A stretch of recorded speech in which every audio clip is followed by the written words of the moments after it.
right, and we are live.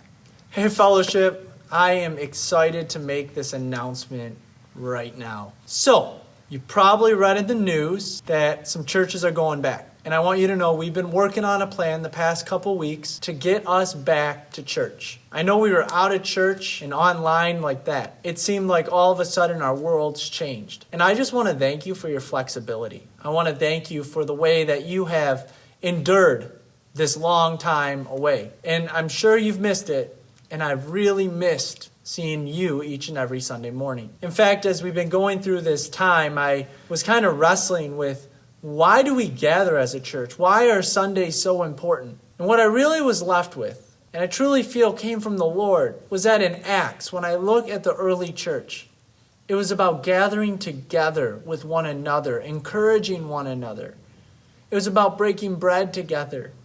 It was about gathering. And so often our church language has said that come to this service, come to this event. Well, rather than calling it a service, let's call it the gathering. And so from now on, you're going to see Sunday mornings referred to as the gathering. And it might seem silly. It might seem like, well, why the word change? And it's simple.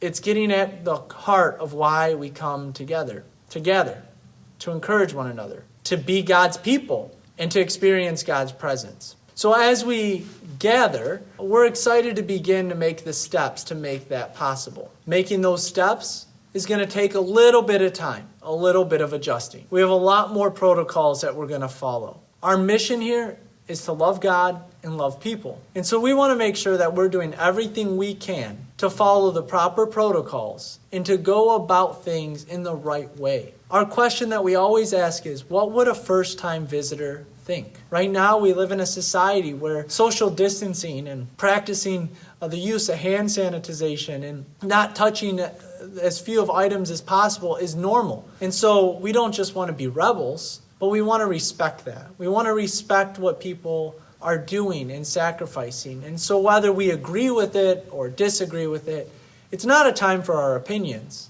It's a time for our respect. And it's our time for us to show that we're honoring God by doing our part to love the people around us. Paul talks about it when he talks about becoming all things to all people. It's really about the sake of the gospel, about the message of Christ, and not doing anything to hinder it. So if you click on the link in the chat now, or if you're watching this later, click on the link in the description. It's going to guide you to our phases that we're going to use to enter us back to church. As we do it, we left markers, not hard dates. And the reason is, every week it seems like things are changing. And so rather than setting up for disappointment or setting dates that we can't meet, we thought we'd set phases so that we can look at what markers are we looking for in order to get to the next step. And even realizing that there might be times we have to go back a step. And so these phases are laid out simply this way. We're going to begin by still gathering at 10:30 online. However, we're going to first offer some of our volunteers the opportunity to come in. It might be 1 week, it might be 2 weeks, but they're going to come in, and them coming in is going to be practicing as if we have a service live. There's going to be a lot of things that are different. And so we want to make sure that we're well prepared for that first Sunday back together. And then when we finally are able to come back together, which I'm hoping and praying is soon, we are going to have 2 services. We've been praying about this. This has been our vision to have 2 services. I never saw it happening like this. But isn't that what's crazy about God? He does it in his own way. And so when we come back together, we're going to have service at 9 and 11. Identical services. But that way we can have more people come to church while keeping the capacity lower. So our capacity is going to be limited at that time. And then we're going to gradually open things up more and more. At first, we're not going to have children's programming. We're not even going to have a nursery. Come on.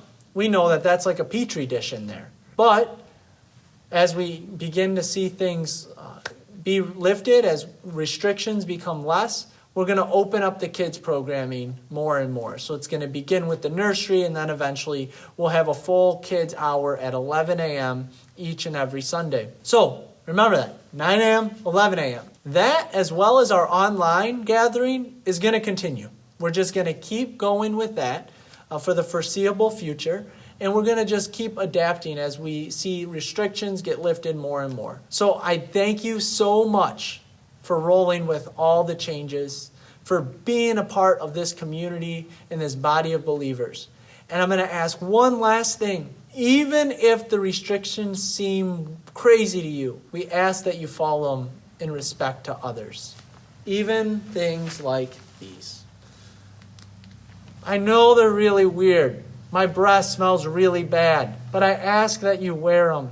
And if you don't have one, we will provide you with a mask. And it's not even just for your own good. It's actually for the good of the people around you. We don't want people to not be able to come to church. And so we ask that you wear a mask. Wearing a mask makes it a little bit hard to hear. And so the one time that we're making an exception for masks to not be worn, at least for now, is when someone is up on stage, whether it be giving a word or it be leading us in music. That'd be the one time that we allow for masks to not be worn. But otherwise, we're going to ask that everyone, including myself, wears a mask. And if you've been sick or feeling ill, I'd like to just encourage you to watch online and to not come in person. Can't wait to see you soon.